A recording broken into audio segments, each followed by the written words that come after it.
അനേകം പേരെ സുവിശേഷം പ്രസംഗിക്കാനായിട്ട് പരിശുദ്ധാത്മാവ് അഭിഷേകം ചെയ്യണം. ദൈവത്തിൻ്റെ ആത്മാവ് അഭിഷേകം ചെയ്ത് ഉയർത്തട്ടെ.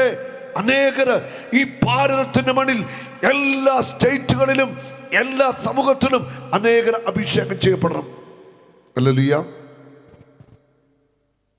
ഒരു അടുത്ത നാളിൽ ഞാൻ തെലങ്കാനയിൽ പ്രിൻസ് പിതാവിൻ്റെ കൂടെ കൺവെൻഷൻ ഉണ്ടായിരുന്നു. കൺവെൻഷനെല്ലാം കഴിഞ്ഞിട്ട് കൺവെൻഷൻ സ്ഥലത്ത് നിന്ന് ഞാൻ പിതാവിൻ്റെ കൂടെ അരമനയിലേക്ക് പോവുകയാണ്. കൺവെൻഷൻ കഴിഞ്ഞെന്ന് ഞങ്ങളവിടെ തങ്ങി. അവിടുത്തെ കുറേ ദൂരമുണ്ട്. ഞങ്ങൾ വരുമ്പോൾ മെയിൻ റോഡിലൂടെ വണ്ടി ഓടിച്ച് ഡ്രൈവറുണ്ട്, ഞാനും പിതാവുണ്ട്. പിതാവിനെ ഞങ്ങൾ സംസാരിക്കുകയാണ്, വർത്താനം പറഞ്ഞിരിക്കുകയാണ്. അപ്പം പിതാവ് ഇങ്ങനെ കൈ ചൂണ്ടിക്കാണിച്ചു. ഒരു വലിയ ബിൽഡിങ് കുറേയുണ്ട്. ആ മെയിൻ റോഡ് സൈഡ് എന്ന് പറഞ്ഞാൽ എനിക്കൊന്ന് 6 വരിപ്പാതയാണെന്നു. അതിൻ്റെ മെയിൻ റോഡ് സൈഡിൽ കുറേ ബിൽഡിങ്ങുകൾ, നിരനിരയായിട്ട് ബിൽഡിങ്ങുകൾ. അപ്പം ഞാൻ ആദ്യം അവിടെ പോയപ്പോൾ അവിടെ അച്ഛന്മാർ എന്നെ അവിടെ കൊണ്ടുപോയിരുന്നു. ആ സംഭവം ഞാൻ നിങ്ങളോട് പറയാം. അതായത് പ്രവീൺ എന്നു പേരുള്ള ഒരു ഓട്ടോറിക്ഷ ഡ്രൈവർ, ആ മനുഷ്യൻ ആരുടെയോ ഒരു കൺവെൻഷനിൽ പങ്കെടുത്തു. കൺവെൻഷനിൽ പങ്കെടുത്ത ആ മനുഷ്യന്റെ മേൽ ദൈവത്തിന്റെ ആത്മാവിറങ്ങി.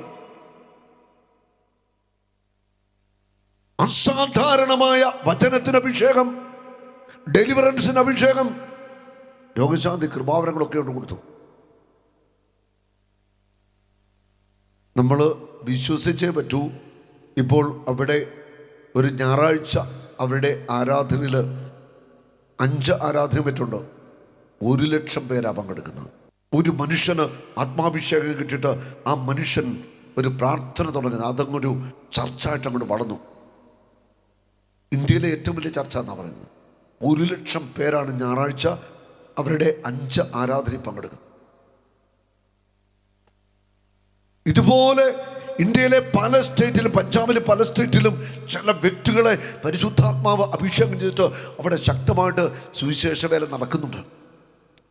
ഒരു സുവിശേഷത്തിൻ്റെ കൊടുങ്കാറ്റ് ഭാരതത്തിൻ്റെ മണ്ണിലും ലോകത്തിലാകമാനം കത്തിപ്പടരണം. ലോകം മുഴുവൻ പാപത്തിലേക്കും നിത്യനാശത്തിലേക്കും പോകുമ്പോൾ രക്ഷിക്കുവാൻ ഒറ്റ മാർഗമേ ഉള്ളൂ, സുവിശേഷത്തിൻ്റെ അഗ്നി കത്തിക്കണം. ഹല്ലേലൂയ. ഈ സുവിശേഷം ലോകം മുഴുവൻ കത്തിപ്പെടണം. ഈ സുവിശേഷം കേൾക്കാതെ മാനസാന്തരം ഉണ്ടാവത്തില്ല, രക്ഷയിലേക്ക് വരാൻ പറ്റില്ല. അസാധാരണമായ ദൈവാത്മാവിൻ്റെ അഭിഷേകമുള്ള വ്യക്തികൾ ലോകത്തിൽ പല രാജ്യങ്ങളിലുമുണ്ട്.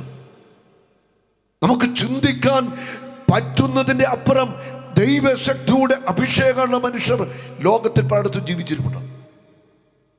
ഹല്ലേലൂയ. ഞാൻ ഒരു അനുഭവം കൂടെ പങ്കുവയ്ക്കാം.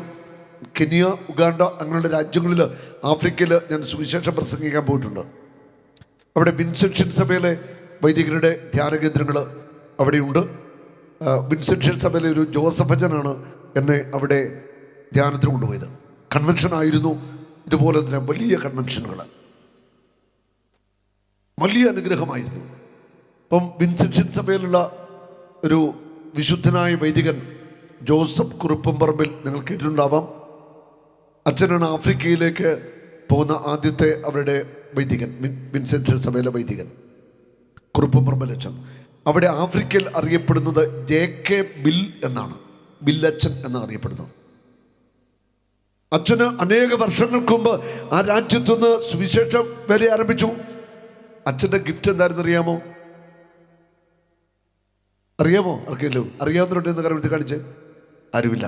അച്ഛൻ്റെ ഗിഫ്റ്റ് എന്ന് പറയുന്നത് അസാധാരണമായ രോഗശാന്തിപരം, അത്ഭുത രോഗശാന്തിപരം. അച്ഛൻ്റെ ലോകെ പിടിച്ചിട്ട് പ്രാർത്ഥിച്ചാൽ രോഗശാന്തി നടക്കും. അച്ഛൻ്റെ ഫോട്ടോ വെച്ച് പ്രാർത്ഥിച്ചാൽ രോഗശാന്തി നടത്തും. അതുപോലെ രോഗശാന്തിയുടെ ഭയങ്കര ഗിഫ്റ്റ്. അച്ഛനെ കർത്താവ് അങ്ങോട്ട് അഭിഷേകം ചെയ്ത് ഉയർത്തു. ഞാൻ അവിടെ ശുശ്രൂഷിക്കുമ്പോൾ അച്ഛനെ അടക്കിയ ദേവാലയത്തിൽ ഞാൻ പോയി അച്ഛൻ്റെ കബറിടത്തുകൾ പോയി ഞാൻ പ്രാർത്ഥിച്ചു. നമ്മൾ കേൾക്കേണ്ട ഒരു കാര്യമുണ്ട്.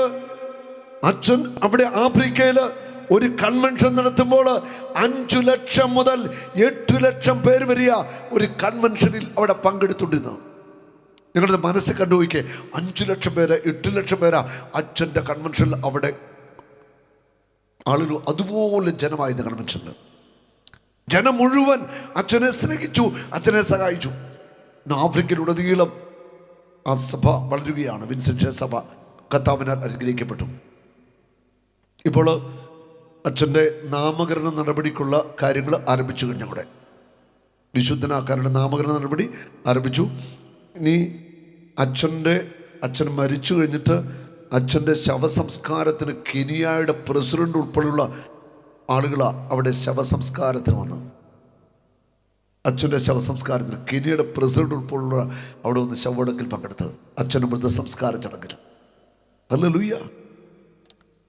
ഒരു മലയാളി വൈദികനാണ് ആഫ്രിക്കയിൽ ചെന്ന് ഇപ്പം വിശുദ്ധനാകാൻ പോവുകയാണ്. ആത്മാവിൻ്റെ അഭിഷേകം ഒരു വ്യക്തിയുടെ മേൽ വീണ് കഴിഞ്ഞാൽ, ഒരു വ്യക്തിയെ ദൈവം ഉപയോഗിക്കാൻ തുടങ്ങിയാൽ ഈ ഭൂമിയിൽ ഒരു ശക്തിക്കും തടയാൻ പറ്റത്തില്ല. ഒരു ശക്തിക്കും. ദൈവത്തിൻ്റെ ആത്മാവ് ഒരു വ്യക്തിയിൽ നിറഞ്ഞ് ആ വ്യക്തിയെ അങ്ങോട്ട് ഉപയോഗിക്കാൻ തുടങ്ങിയാൽ അത് പിന്നെ ആ വ്യക്തിയിലൂടെ ദൈവത്തിൻ്റെ ശക്തി പ്രവഹിക്കുക. ആർക്കും തടയാനൊക്കത്തില്ല. ഇത് സൈന്യ ബലമല്ല, കരബലമല്ല, ആത്മബലമല്ല, മനസ്സിൻ്റെ ബലമല്ല. ഇത് പരിശുദ്ധാത്മാവിൻ്റെ ശക്തിയാണ്. കരമടിച്ച് കർത്താവിനെ സ്തുതിക്കട്ടെ. Hallelujah, hallelujah, hallelujah, hallelujah, hallelujah, hallelujah, hallelujah. യേശുവേ ആരാധന, ആരാധന, ആരാധന. ദൈവാത്മാവിൻ്റെ ശക്തിക്ക് വേണ്ടി, അഭിഷേകത്തിന് വേണ്ടിയുള്ള പ്രാർത്ഥനയാണ് നമുക്ക് ആവശ്യം. ആത്മാവിൻ്റെ അഭിഷേകത്തിൽ നിറഞ്ഞ് കത്തിജ്വലിക്കുന്നവരായിട്ട് മാറണം. പ്രഭാഷകൻ 48:1 ഏലിയ അഗ്നി പോലെ വന്നു, അവന്റെ വാക്കുകൾ പന്തം പോലെ ജ്വലിച്ചു. ഏലിയ അഗ്നി പോലെ വന്നു, അവന്റെ വാക്കുകൾ പന്തം പോലെ ജ്വലിച്ചു. Praise the Lord. പഴയ നിയമപുസ്തകത്തിലേക്ക് പോകുമ്പോൾ പഴയ നിയമപുസ്തകത്തിൽ മോശ, ഏലിയ, എലീഷ, സാംസൺ, ഗിദെയോൻ, ജഫ്ത, അങ്ങനെയുള്ള ഒത്തിരിയേറെ പ്രവാചകന്മാരുണ്ട് ദൈവം തിരഞ്ഞെടുത്തവർ. അവർക്ക് പ്രത്യേകമായ ഒരു ദൗത്യം നിറവേറ്റുവാനായിട്ട് ദൈവം തൻ്റെ ആത്മാവിനെ അവർക്ക് കൊടുത്തു. യേശുവിൻ്റെ കുരിശുമരണത്തിനു ശേഷം ആരൊക്കെ ദൈവത്തിൻ്റെ ആത്മാവിനെ ചോദിക്കുന്നുവോ അവർക്കെല്ലാം ആത്മാവിനെ കിട്ടും. പഴയ നിയമത്തിൽ ആ കാലഘട്ടം എന്ന് പറയുന്നത് ദൈവം തെരഞ്ഞെടുത്ത വ്യക്തിക്ക് മാത്രമേ ആത്മാവിൻ്റെ അഭിഷേകമുള്ളൂ. മോശയെ ദൈവം തെരഞ്ഞെടുത്തു, ആത്മാവിനെ പകർന്നു. വിക്കനായിരുന്ന, കഴിവൊക്കെ കുറവുള്ള മോശയിലൂടെ ഒരു രാജ്യത്തെ മുഴുവൻ കീഴടക്കുകയാണ്. അതാണ് ഒരു രാജ്യത്തിൻ്റെ മേലുള്ള അഭിഷേകം മോശയുടെ മേൽ ഇടുകയാണ്. ഈജിപ്തിൻ്റെ അടിമത്തത്തിൽ നിന്ന് ദൈവജനത്തെ മോചിപ്പിക്കുവാൻ വേണ്ടി മോശയുടെ മേൽ ദൈവം തൻ്റെ ആത്മാവിനെ പകർന്നു. ദേശങ്ങളെ കുലുക്കാനുള്ള അഭിഷേകം, രാജ്യങ്ങൾ കുലുക്കാനുള്ള അഭിഷേകം, ഭൂഖണ്ഡങ്ങളെ ഇളക്കി മറിക്കാനുള്ള അഭിഷേകം. ദൈവം ഒരു വ്യക്തിയെ തെരഞ്ഞെടുത്താൽ ആ വ്യക്തിയിലൂടെ ദേശങ്ങൾ അല്ലെ രാജ്യങ്ങൾ അല്ലെ ഭൂഖണ്ഡങ്ങളെ ഇളക്കി മറിക്കാനുള്ള അഭിഷേകത്തിലേക്കാണ് ദൈവം ഉയർത്തുന്നത്. അത് ദൈവത്തിൻ്റെ പ്രത്യേക പദ്ധതിയാണ്. മോശയുടെ മേൽ കർത്താവ് ആത്മാവിനെ പകർന്നു, അഭിഷേകം പകർന്നു.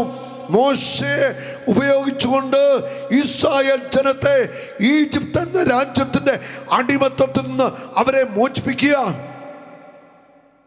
ഏകദേശം 35 ലക്ഷത്തിലധികം പേരുണ്ടായിരുന്നു പറയുന്നത് അന്നത്തെ ജനക്കൂട്ടം. അവരെയായിട്ട് മരുഭൂമിയിലൂടെ നടന്ന് ഒത്തിരി കഷ്ടപ്പെട്ടു. ആലഞ്ച് നടന്ന അവസാനം ചെങ്കടലിലെ അവിടെ വന്ന് നിൽക്കുക. പുറപ്പാട് 14 നമ്മൾ വായിക്കുന്നുണ്ട്. ജനം മോശക്കെതിരായിട്ട് പിറുപിറുക്കുന്നു, മോശക്കെതിരായിട്ട് തിരിയുക. ചെങ്കടലിന്റെ മുൻപിൽ അവരെ നിൽക്കുന്നത്.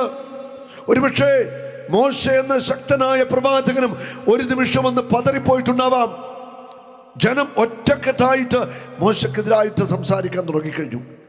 പുറകില് ഫറവോയുടെ സൈന്യം വരുന്നുണ്ട്.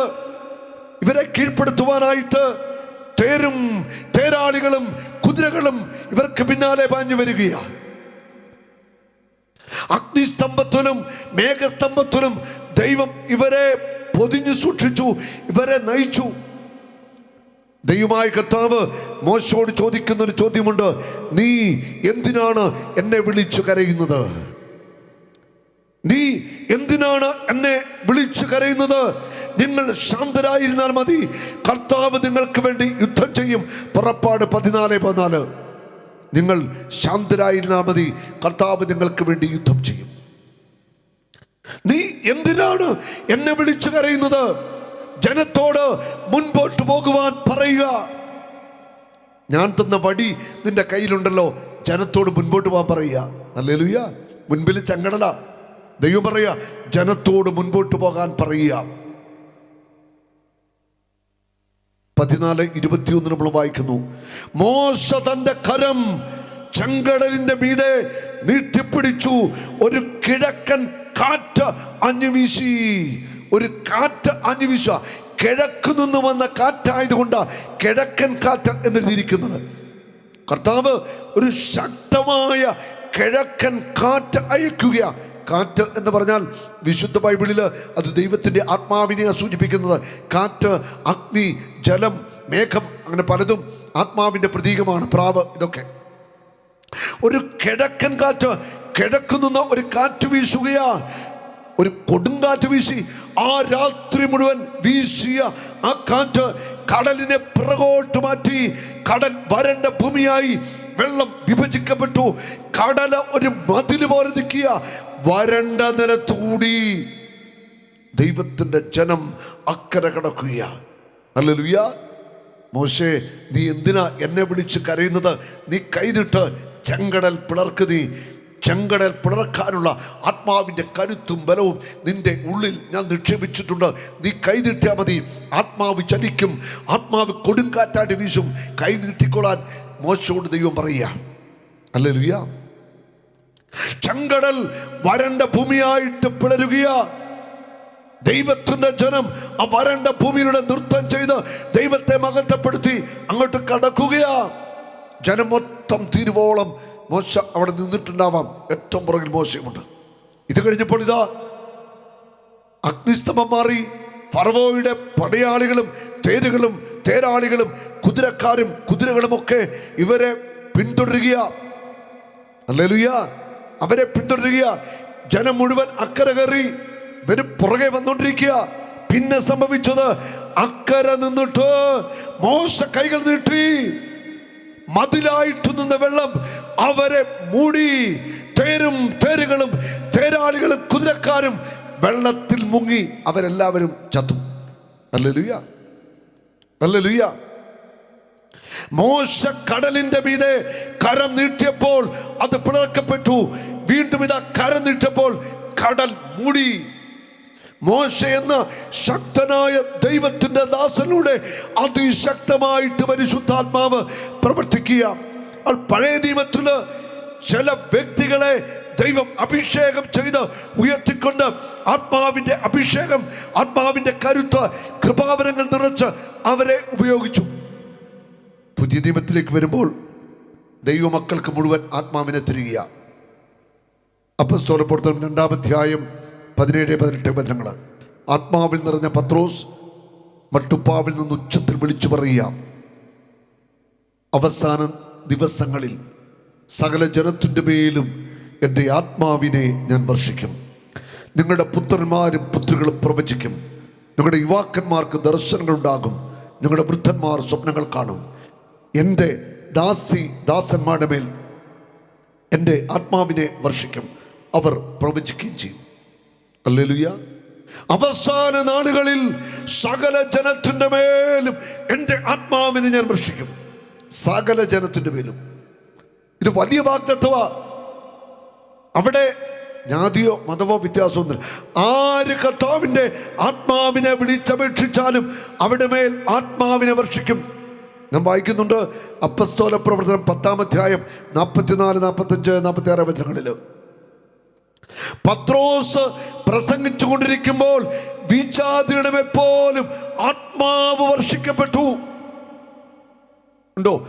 പരിശുദ്ധാത്മാവ് അവിടെ മേൽ വർഷിക്കപ്പെട്ടു.